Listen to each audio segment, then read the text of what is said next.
Get in. Please join us. Alright, so the reason why we came is because of the famous T-Lot. Thank you. The one and only. I'd be lying to you if I said I wasn't scared. I just woke up and I'm already sweating my ass off. That's me trying to keep my composure, but I'm panicking on the inside. Our flight's at 7:30 and mentally I'm not ready. I'm petrified of flying and we're taking a small plane to Lukla, the most dangerous airport in the world. But due to bad weather, our flight kept getting delayed. After sitting on the ground for 10 hours and eating snacks to fight off the hunger, I just wanted to get the flight over with. Then our guide Dilman threw me the craziest curveball. He said no plane can fly to Lukla airport due to weather, but we could take a helicopter. Yo, my armpits started sweating again because I've never been on one before. Joyner was so hyped that we were leaving that he yelled, "Kobe!" I was convinced that we were gonna die. I was trying to be all smooth and sit in the middle, but they had me sit next to the window. I was so stressed. My hands were mad clammy and I was praying to God like never before. Yo, I was so pissed in the moment because everybody kept falling asleep. I'm over here stressing and they're knocked out living their best life, not a care in the world. But overall the flight was mad smooth though. There wasn't any turbulence or anything like that. I gotta give a huge shout out to Alpine Rambles though for making this trip happen. They're super easy to work with and they're reliable. I'll leave their link in the description below for y'all to book through them.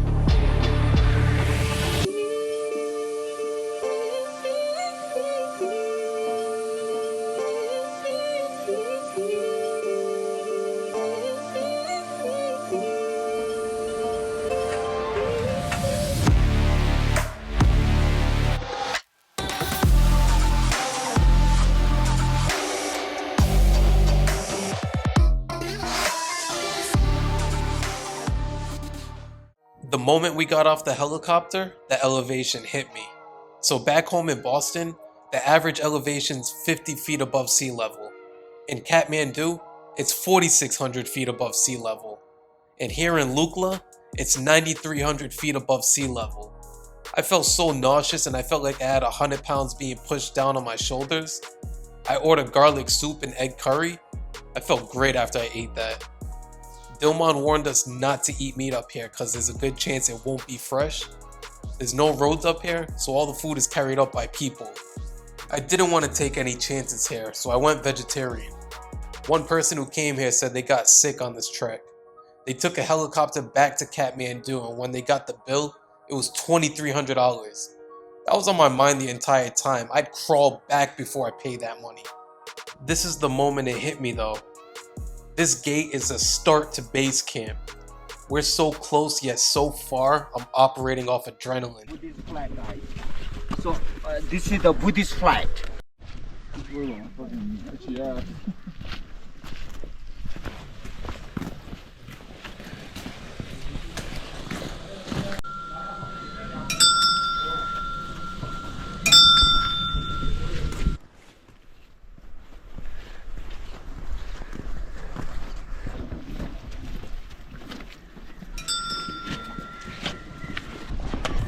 Bro, I was so tired at this point, and now I gotta cross this big ass chain bridge praying this shit don't snap. This shit was mad slippery, my foot slid right through the little gap on the left side. I was being forced to face my fears this entire trip. The last hour hiking, it was pitch black. I underestimated this hike, there was a lot of incline from the start. This is the tea house where we spent the night and they pretty much all look the same. We paid $1,300 for this trip and it came with the plane ticket, a place to sleep, and 3 meals a day. This is the national dish dalbat. It's rice and lentils. Some spots give you unlimited refills. This was our room for the night and they all look like this. The first half of the trek, you'll have a bathroom in the room. But as you get higher up in the mountain, it'll be a shared bathroom for all the guests. Just finished day one. From Lukla to Pat King. Is that what this place is called? Fat King? Yeah. Fat King? Pat King? Like 3 hours, that shit kicked our ass. So I don't know what we got ourselves into, but we gotta figure it out for the next 10 days, 11 days. Try to make magic happen, because today wasn't a good sign. Day 2 and we woke up ready to go. This is supposed to be a 12-day trek, but we're trying to do it in 10. We got a flight to Bhutan in 11 days and we're trying to factor in possible delays on the way back. So we start hauling ass because we gotta set the tone for the trip. You either get down or lay down and there ain't no in between. If you're gonna do this, you gotta prepare your body ahead of time. Going down is sweet, but just know you gotta go up 10 times higher every time you descend. The views are crazy, but you're gonna be looking down most of the time so you don't trip and roll your ankle. The stairs are the worst, and they're never ending. Your legs will be on fire before you even get to the top.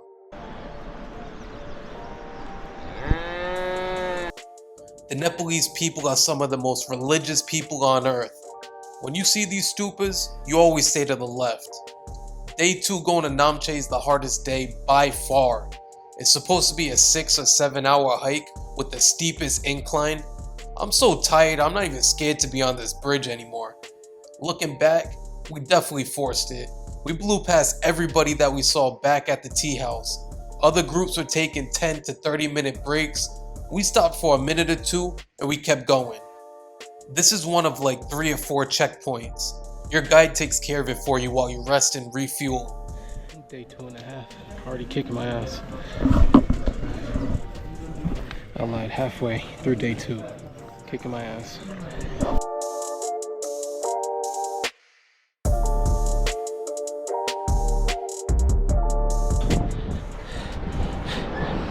It's just tough, man. It's just so fucking tough.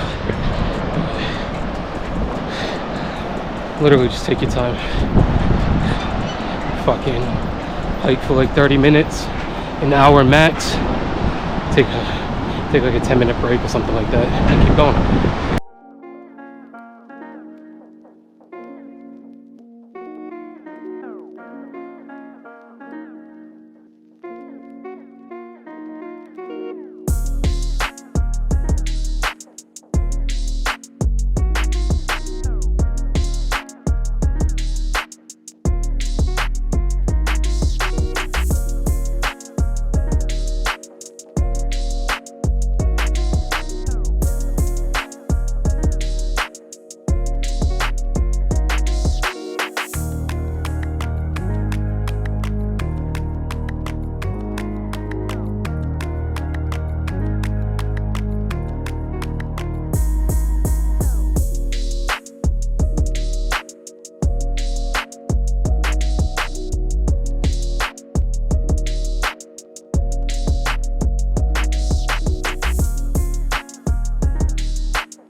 This is challenging. I feel like without the bag it'd be fine, but that bag, it weighs you down so much. Without a bag I'd cruise through this, no problem, but it's tough when you got like 10-15 pounds on your back. Slow and steady. You could pay a Sherpa to carry your bags for like $25 a day, plus tip. I thought about it twice, but I'm cheap. I try to save every penny. After 5.5 hours, we finally made it to Namche. This is the best town on the entire trek. They have a couple restaurants and bars here, and this would be your last chance to buy any hiking gear or main essentials that you forgot to get. Like me, I didn't bring a towel, so I bought one here. The tea houses don't come with Wi-Fi or hot showers. You gotta pay for those yourself. It's about $3 each and go up in price the higher you get. Our tea house was all the way at the top. We finally made it. The room looks the same as the other one, except this one had shared showers. It definitely wasn't the cleanest shower, but when you're drenched in sweat and physically beat up, you really don't care in the moment. After showering, I wanted to check out Namche and see what it had to offer, so we walked around. The bar on the left was a chill spot. The owner was mad cool. Y'all grab a drink and some food there. That's the kind of person you want to support. I gotta give a shout out to Jordan, aka Counting Countries. He put us on with this trip, and we bumped into someone famous. Meet Tilak, my fearless Sherpa who is always smiling. Could be a famous Nepalese singer, and is great at keeping me safe from donkeys and yaks. Get in. Please join us. Alright, so the reason why we came is because of the famous T-Luck. Thank you. The one and only. Jordan was saying how people have to try Namche Bakery. They got a bunch of cakes, but you have to try the chocolate carrot cake in particular. After going on the hardest hike of our lives, we're gonna go all out and stuff our faces. And the hype was real. They put it in the microwave to heat it up, and it just melts in your mouth. We definitely ran it up. We had a couple slices before we got out of there. Day 3 is a rest day. You gotta acclimate to the elevation or you'll get mad sick. We hiked up to check out the Tenzing Norgay statue, and he was the first Sherpa to climb Mount Everest. Thankfully it was a clear day because we got a clean view of Mount Everest from here.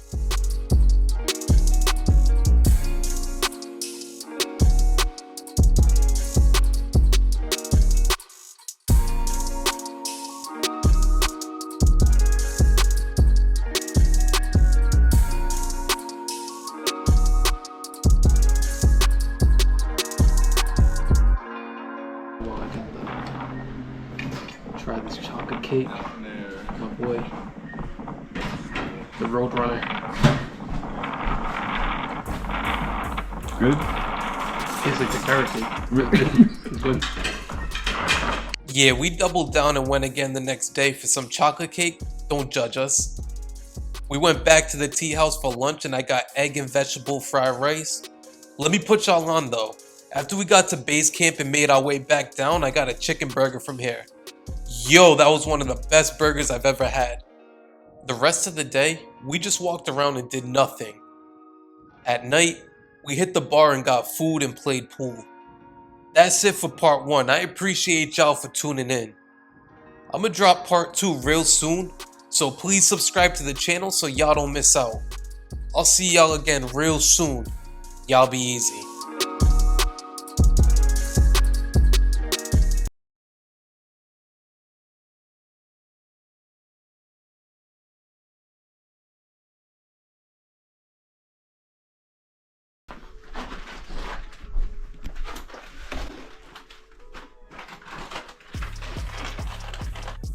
Picking up on day 4, we were hyped that we were leaving Namche.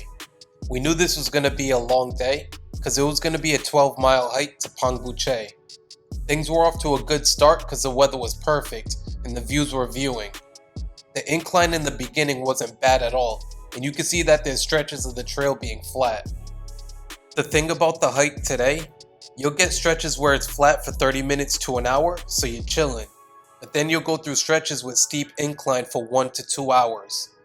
We took more 2-minute breaks than in the first video, but still pushed the pace to get to our destination. Gotta give a shout out to our guide Dilman.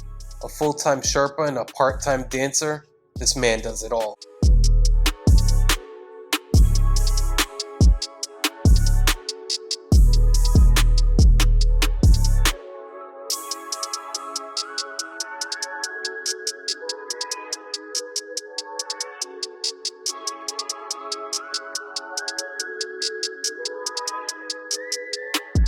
When you get to this part, just know there's going to be incline for the next hour and a half. When I was walking, my knee gave out and I busted my ass. Felt like someone cracked my knee with a baseball bat. For the remainder of this stretch, I just thugged it out and dragged my leg. Shout out to Joyner because when I needed him most, he left me and did the hike on his own.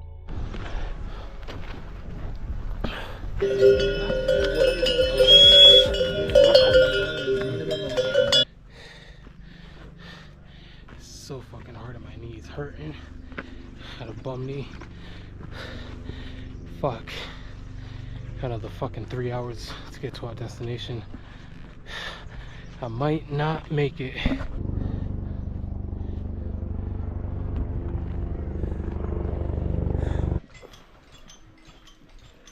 That one. So this is the lunch time. Thank you for the gift.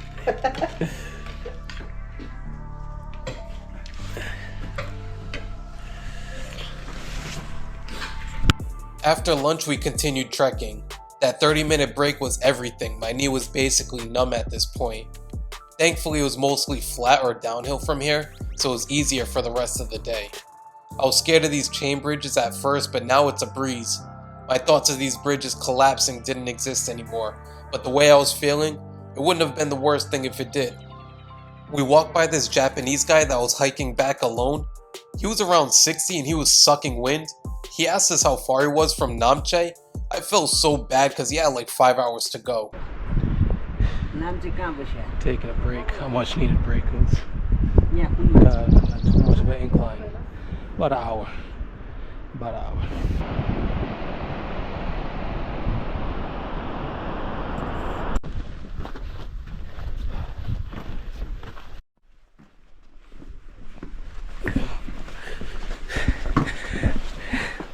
Beat your pops. Come in.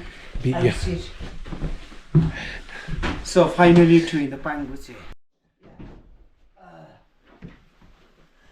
Oh, thank you, pops. So enjoy your room. Very nice. So this is the mountain luxury room. Yeah, so inside to in the bathroom also. Yeah. Yeah, bathroom.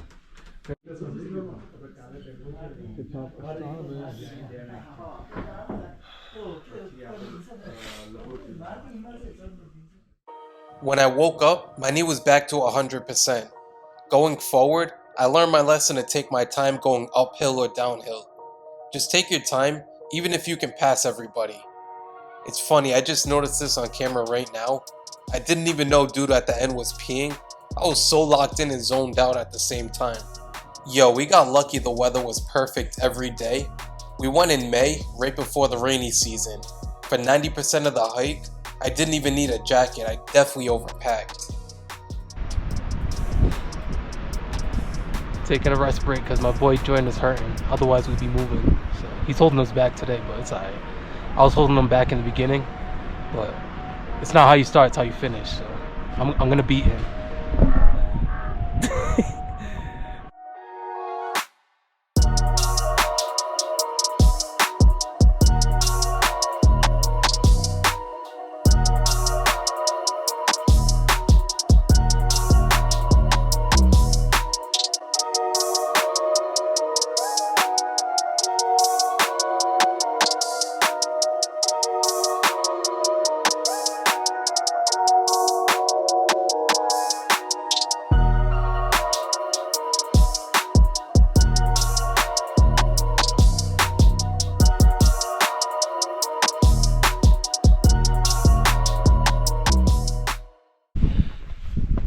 Baby steps, literally baby steps, because oh, he's struggling in these streets.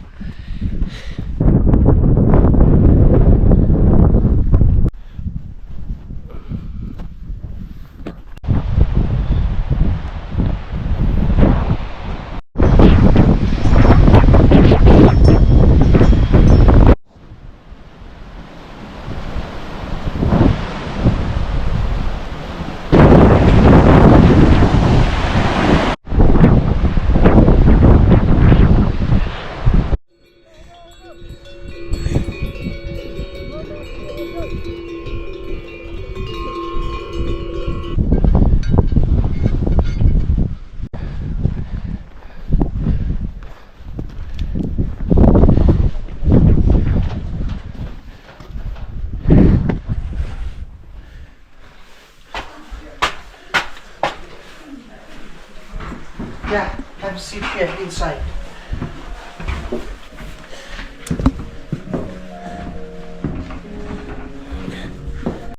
So namaste, how are you? How was the Shni?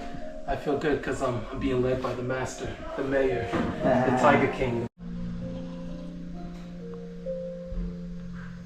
For the next hour and a half, the trek is flat. This was the easiest part of the entire trip, but the whole time you're staring at the mountain, you know you gotta climb. Every time I thought we were getting closer to the end, it seemed like it was never ending. This open field is one of the places where you see helicopters land to pick up or drop off people. Every time I saw a helicopter flying, I'm like, damn, there goes $2,300. That's me being weak. We just started inclining, but it wasn't that crazy. Once we started climbing this mountain, it was the first time the weather got cooler. It wasn't freezing or anything like that. I just wasn't sweating anymore like the previous days. This might have been the first or second time it rained on us this trip, but it wasn't coming down hard and it didn't rain for long. I was just happy we finally made it and that the day was over. This is the second to last stop until base camp. Yo, Lukla is legit the middle of nowhere. This place absolutely sucked. There was no service, no Wi-Fi, no running water. It was getting colder by the hour, and the food was not good. It would take us another 5 or 6 hours to get to Gorakshep, so we had to call it a day. Thankfully, this is the only place where you're gonna feel 100% remote. What you want to do? You want to do the fist bump?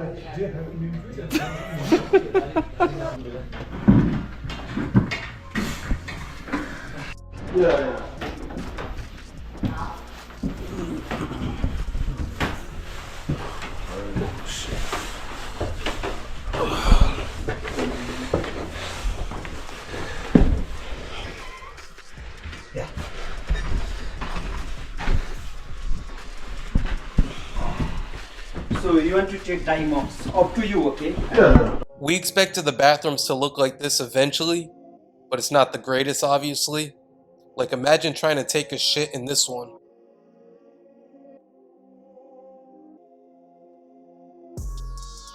Dilman asked us if we wanted to take a hike up to the lake.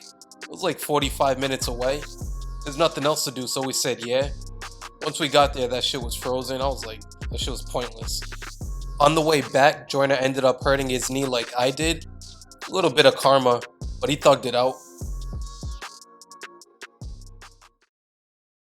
Today's the day we finally get to base camp. We came all the way across the world and flew into the most dangerous airport in the world. This was the second hardest hiking day, but we were operating off adrenaline. Last day. And then we head back down.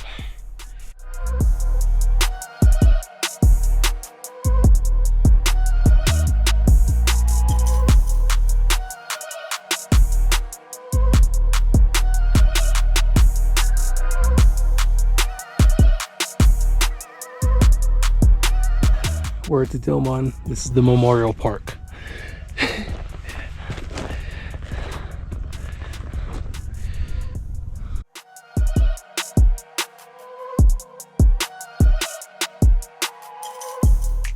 After an hour of finally making it up the mountain, the next hour and 45 minutes is all flat.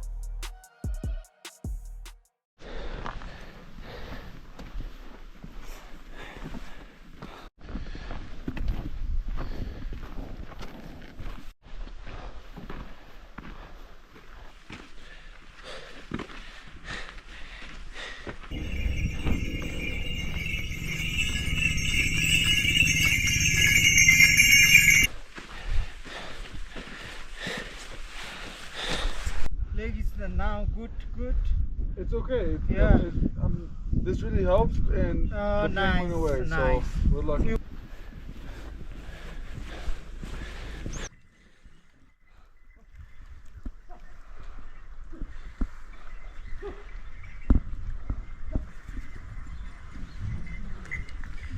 Namaste. We are here right now. This is the call in Pangboche. Just figure it out one step at a time. This shit was a terrible idea. It's a terrible idea. Honestly, I wish I didn't do this shit. Like, once we got to Namche, I wish we stopped. But we almost there. Figure it out. It took us 2 hours to get to this part, and unknowingly another 2.5 hours to get to Gorakshep. The next mountain I see that we have to climb, it was the first time I had a spaz attack. The fact we gotta climb this shit, bro, I feel fucking defeated right now. It's the first time I feel like I can't fucking do something. I don't want to do it. I can't do it and I don't want to do it.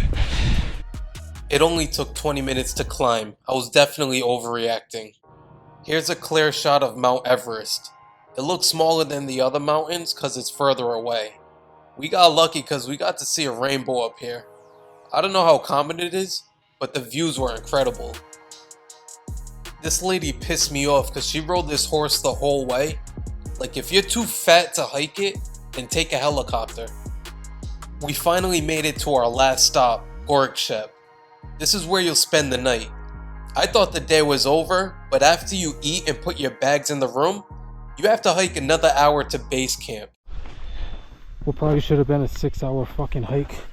Did that shit in 4.5 hours. We are fucking beat. This ain't it. This is not it. I have my 15 years experience.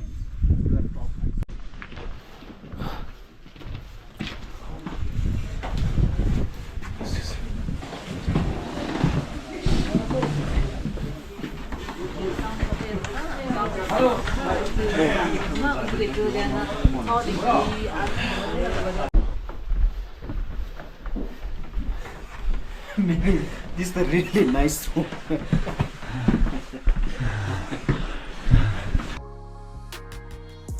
After eating lunch and putting our stuff in the room, we're finally making our way to base camp. The hike is all incline until the very end, but it's so much easier without carrying your bag. From base camp, you can see Mount Everest, but only if it's a clear day. I don't know how long it takes to get from base camp to the bottom of Everest, but if you do know, please leave a comment letting us know. Once you get to base camp, there's nothing to do. You just take pictures and videos from memory and turn back around. This was the craziest thing I've ever done, but the feeling of accomplishment is what makes it worth it. I appreciate you guys for tuning in. If y'all have any questions, just leave a comment and I'll respond to you. If you guys want to come here, make sure you guys book with Alpine Rambles. I'll leave their link in the description. If you guys can please subscribe to the channel, it'd be a huge help. I'll be posting part 3 real soon. Y'all be easy.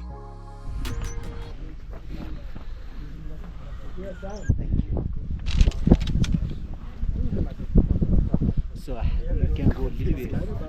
That's the very nice population. Thank you.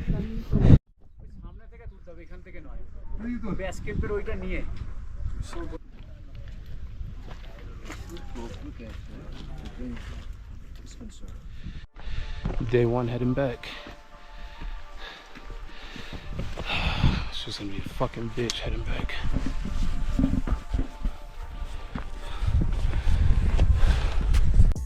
In part 3, I'm gonna tell you everything you need to know about going to Mount Everest Base Camp. I'm gonna tell you how much I paid, what's included, literally everything, so keep watching. Nah, it's crazy. See that? What? The rock slide?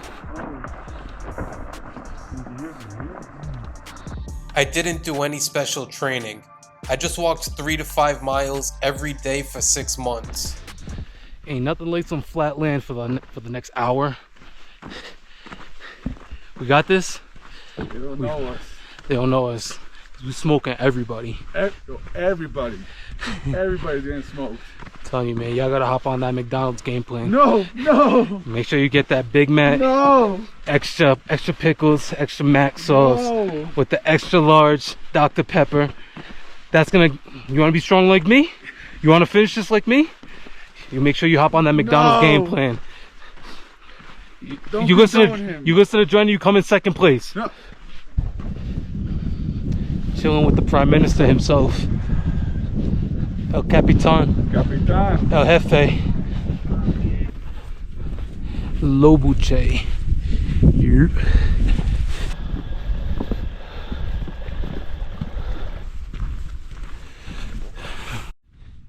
Walk back is so much easier. Going there was a pain, but we're making great time. We'll probably be back at Lukla like tomorrow. So yeah, thugging it out one step at a time.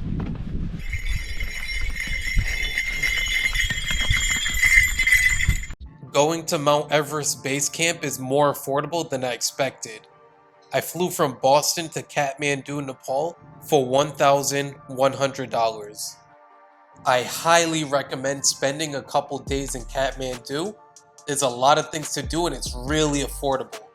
You can get a 4-star hotel for $30 a night and eat at restaurants for $5 or less. I got my hotel near Thamel Street. That's the most popular street in Kathmandu. It's walking distance to all the shops, restaurants, bars, and clubs. To go to Mount Everest Base Camp, it cost $1,300. That includes the plane ride, your stay in the tea houses, and 3 meals a day. Water, Wi-Fi, and hot showers are not included. 1 liter of water costs $1, and Wi-Fi and hot showers cost $3 each, but the prices go up the higher you get. Flying into Lukla Airport was the only thing I was scared of, because it's the most dangerous airport in the world. The flight's only 40 minutes, but you fly in a 20-passenger plane, praying you land safely. There's a plane crash every year, but I'll talk about it and show you the entire flight in my next video. I booked my trip with Alpine Ramble. I paid $250 online when I booked the trip and paid the rest in cash the day before we started hiking. You'll be hiking about 6 hours a day, but that includes stopping for lunch and taking a lot of rest breaks. Majority of the people here were from the ages of 40 to 70, so although it seems scary and impossible, just about anybody can do it. Before coming, you do need to buy traveler's insurance. You can find a bunch of companies online. I purchased it from GeoBlue and it cost $28 total. I heard from somebody that they got sick on the way back from base camp, so they took an emergency helicopter back to Kathmandu. That flight cost them $2,300. I would have been so sick. Although the trip to base camp cost $1,300, your guide does expect a tip. They do 2 to 3 treks a month, so they probably only get around $500 a month total. Tipping them 10% or $130 a person is something you should try to give. The best time to go to base camp is May. We started hiking on May 12th, 2024, and the weather was around 50 degrees Fahrenheit the entire time. It only rained 2 separate days, but it was a light drizzle. I definitely overpacked thinking it was going to be freezing, but it never got close to that point. You'll definitely be sweating while hiking up until the last 2 days. The last 2 days in Lukla and base camp, it was a little windier and cooler, but not to the point where you're freezing and your nose gets runny. Come to think about it, we didn't see any snow on the ground.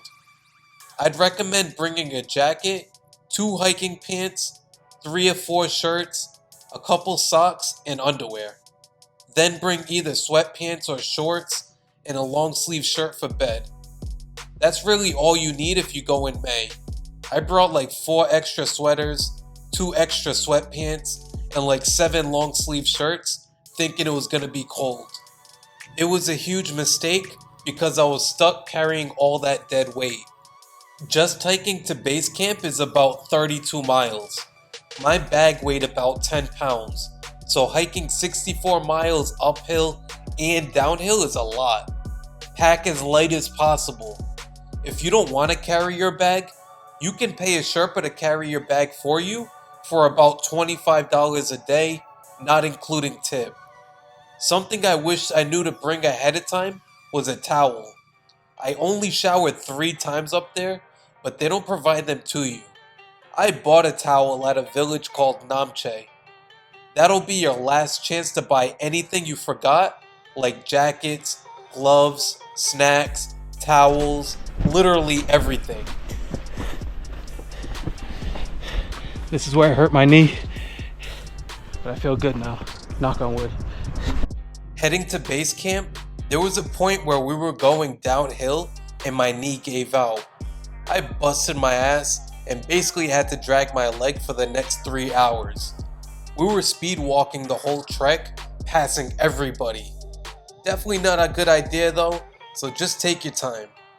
Our guide brought walking sticks, so that's definitely a huge help. It's insane. I'm so tired. I'm so beat. A lot of uphill. Not enough flat land. To be real with you, I don't know how I'm doing it. I really don't know. how I'm doing it. It'd be a good idea to bring a knee brace just in case your knee starts to bother you, because you don't want to be stuck out there forced to take a $2,300 helicopter ride back to Kathmandu.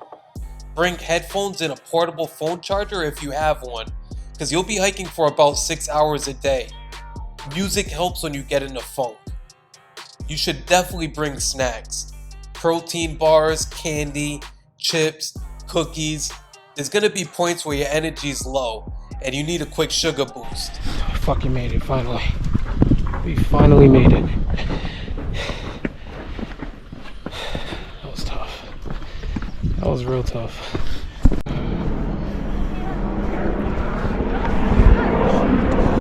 Finally made it to Namche. Finally made it to our hotel. Yeah. My body's done. I got one more day. Go to Lukla tomorrow and then fly to Kathmandu. Yo, I'm so over this. I'm done. You're provided 3 meals a day, but they warn you not to eat meat the whole trip. The meat, like every other product, is carried up by people, so it takes days to reach the villages up in the mountain. By the time the meat gets carried up, it'll be days without being refrigerated. You'll be eating some type of vegetable curry, dal bhat, vegetable fried rice, or soup the whole time, so having your favorite snacks will come in clutch. Hiking to base camp is 99% safe. There's always that 1% chance of a freak accident happening, but it's not likely. We happened to see a freak accident where this guy was walking his horses. I forgot how many he had, but he had at least 10. One of the horses slipped off the side of the mountain and died. There's no railings or guardrails along the way, but the path is wide enough for you to walk comfortably and feel safe. There's a chance you get altitude sickness, so I strongly recommend you buy Diamox pills at one of the pharmacies. Thankfully, I felt normal the whole time, but there were people who got sick. Back in Boston, the elevation is 46 feet above sea level. Everest Base Camp is 17,598 feet above sea level. The elevation is so high, there comes a point where trees don't grow anymore. The hardest days for me was the second day to Namche and the last day to base camp. Those days are just incline and it's really steep. The other days are easier because there's longer stretches of flat land. This trip was an experience of a lifetime, and now I have a cool story to share with people. I pushed myself beyond belief, as I had to overcome my fear of heights every day. I like hiking, but I don't love hiking. There were days I wanted to quit, but I literally had no choice but to keep going. If you love hiking, this will be the ultimate trip for you. If you like hiking, but don't want to push yourself to the extreme, then this trip is not for you, and that's okay. I tried to tell you everything you need to know, hoping I can better prepare you for your trip, or help you decide if you even want to go. Made it. I'm so glad I went, but I would never go again because I'm not that big into hiking. This is a much cheaper and safer option than actually climbing Mount Everest. Climbing Mount Everest is much more dangerous and costs anywhere from $75,000 to $100,000 per person. But that's it for this video. I appreciate y'all so much for watching. If you have any questions, just leave a comment and I'll answer them all. If you can please subscribe to the channel, it'd be huge, as my next video will show you guys my flight flying into and out of the most dangerous airport in the world. See y'all next time. Y'all be easy.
Most of the 79. Namaste, you watch your head. Thank you. Namaste, you watch your head.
still alive. I'm still alive. I'm still alive. होइन उसलाई त उयो दिएको छ उसलाई ट्याङ्गोवाललाई दिएको छ भनिदिनु न अनि एयरपोर्टबाट म त्यही खाना खायो Just got off the flight. I'm still alive. I'm still alive. I'm still alive. So when is your international flight? The 24th.